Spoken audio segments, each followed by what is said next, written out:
Shalom bien-aimés, je nous invite à adorer l'Éternel ce matin avec ce texte d'Apocalypse au chapitre 21, les versets 1 à 8. Puis je vis un nouveau ciel et une nouvelle terre, car le premier ciel et la première terre avaient disparu et la mer n'était plus. Je vis descendre du ciel d'auprès de Dieu la ville sainte, la nouvelle Jérusalem, préparée comme une épouse qui s'est parée pour son époux.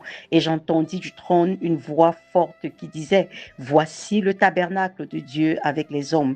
Il habitera avec eux et ils seront son peuple et Dieu lui-même sera avec eux.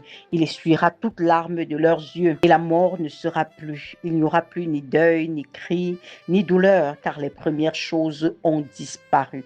Et celui qui était assis sur le trône dit: Voici, je fais toutes choses nouvelles. Et il dit: Écris, car ces paroles sont certaines et véritables. Et il me dit: C'est fait. Je suis l'alpha et l'oméga, le commencement et la fin. À celui qui a soif, je donnerai la source de l'eau de la vie gratuitement. Celui qui vaincra héritera ces choses. Je serai son Dieu et il sera mon fils. Mais pour les lâches, les incrédules, les abominables, les meurtriers, les impudiques, les enchanteurs, les idolâtres et tous les menteurs, leur part sera dans les temps ardents de feu et de soufre qui est la seconde mort. Ce matin encore, notre Père et notre Dieu, nous venons t'adorer, nous venons vraiment te dire avec nos faibles mots, Père, combien nous sommes reconnaissants, parce que nous savons que par nous-mêmes, nous n'aurons jamais pu mériter un tel salut éternel. Lorsque nous pouvons contempler un texte comme celui-ci et voir ce que tu as en réserve pour nous qui sommes sauvés,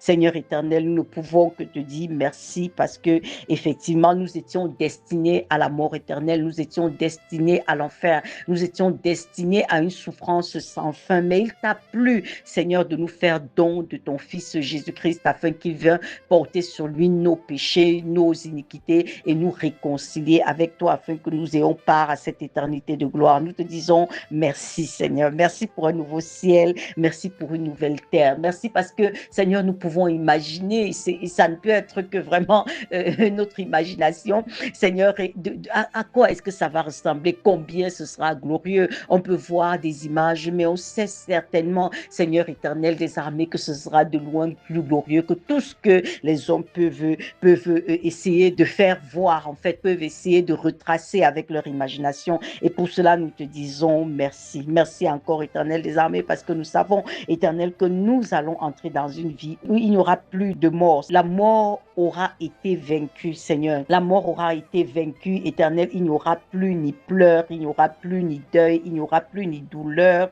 Seigneur, tu essuieras toute larme de nos yeux et pour cela, nous te disons infiniment merci. Lorsque nous voyons, Seigneur, les turpitudes de cette vie, lorsque nous voyons combien, éternel des armées, ça peut être vraiment, je veux dire, combien le mal a de l'emprise dans la vie dans laquelle nous sommes. Nous avons du mal à nous imaginer une éternité de gloire comme ça, mais nous savons que parce que Éternel des armées, tu es l'amen, Seigneur des âges, parce que ta parole est oui et amen. Nous savons, éternel, que tu le dis, tu l'as accompli, c'est certain, c'est fait, Seigneur éternel, et nous te disons simplement merci. Merci encore, notre Dieu. Merci, éternel des armées, parce que tu es le Dieu qui nous porte, éternel, pour nous amener dans cette éternité de gloire. Tu es le Dieu qui dit, dès tes origines, je t'ai porté et jusqu'à ta vieillesse, je suis disposé à le faire. Seigneur, nous n'avons pas d'inquiétude par rapport à notre salut, parce que nous savons que notre salut est garanti en Jésus. Toi qui nous as convaincus de péché, Seigneur, de justice,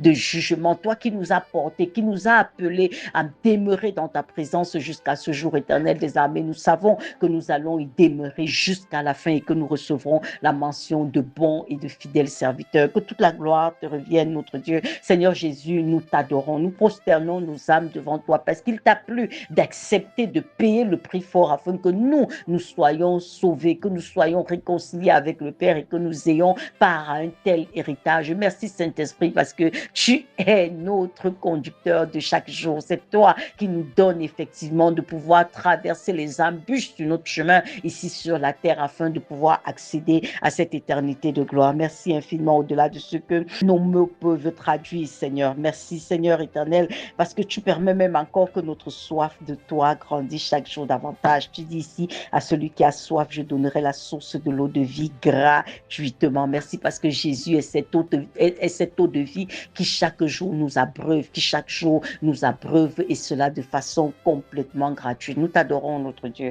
Bien au-delà de ce que nos mots peuvent dire, nous t'adorons et nous disons Hosanna, Alléluia à toi avec l'armée des cieux, avec les 24 vieillards, avec les 4 êtres vivants, avec les saints, Seigneur éternel, nous disons Hosanna, Alléluia au plus haut des cieux. Amen. Shalom bien-aimé.